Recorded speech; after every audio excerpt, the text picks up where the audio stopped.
நிறைய மேடைகள் ஏறி இருக்கும். பட் இது ரொம்ப ஸ்பெஷலான ஒரு மேடை. படைப்பாளிகளை ரெண்டு விதமாக பார்க்குறேன் நான். இந்த சமூகத்தில் இருக்கக்கூடியவங்களுக்கு பிடிச்ச படைப்பை கொடுக்கறது ஒரு வகை, இந்த சமூகத்துக்கு தேவையான படைப்பை கொடுக்கறது இன்னொரு வகை. இது சமூகத்துக்கு தேவையான ஒரு படைப்பு. இந்த நேரத்தில் இப்போ இருக்க சூழலில் ஒரு மருத்துவம் மாதிரி படைப்புகள் அப்பப்போ தான் வரும். இது அப்படிப்பட்ட ஒரு படைப்பாக தான் நான் பார்க்குறேன். இயக்குனர் விஜயகுமார் அவர்களுக்கு என்னுடைய மனமார்ந்த நன்றி. இதில் நடிக்கிறதுக்கு எனக்கு ஒரு வாய்ப்பு கொடுத்ததுக்கு.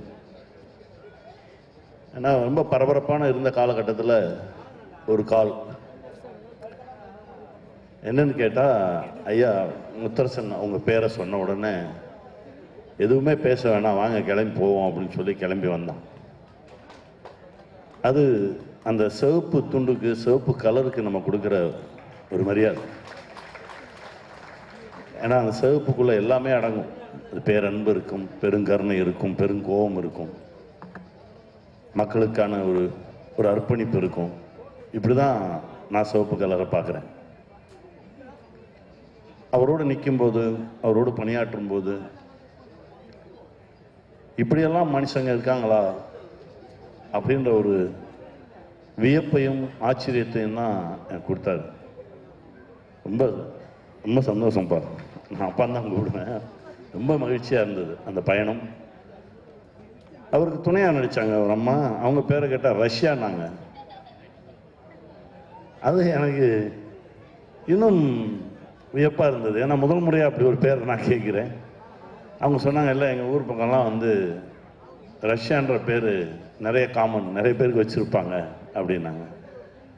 இப்படி இந்த மண்ணின் மீதும் மக்களின் மீதும் பேரன்பு கொண்டவர்கள்லாம் ஒன்றா சேர்ந்து உருவாக்கிய படைப்பு தான் இந்த படைப்பு.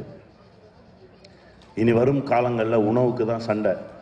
காசு பணத்தெல்லாம் வச்சு ஒன்றும் பண்ண முடியாது. நல்ல உணவு வச்சிருக்கிறவன் ஒரு பெரிய செல்வந்தனாக இருப்பான். பணக்காரன் வேற, செல்வந்தன் வேற. நல்ல காற்று, நல்ல குடிநீர், நல்ல உணவு வச்சிருக்கிறவன் தான் செல்வந்தன்.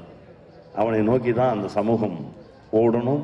அவங்ககிட்ட தான் போய் கை கட்டி நிற்கணும். அவங்ககிட்ட தான் உணவுக்கு கையேந்தணும். அந்த சூழல் தான் வரப்போகுது.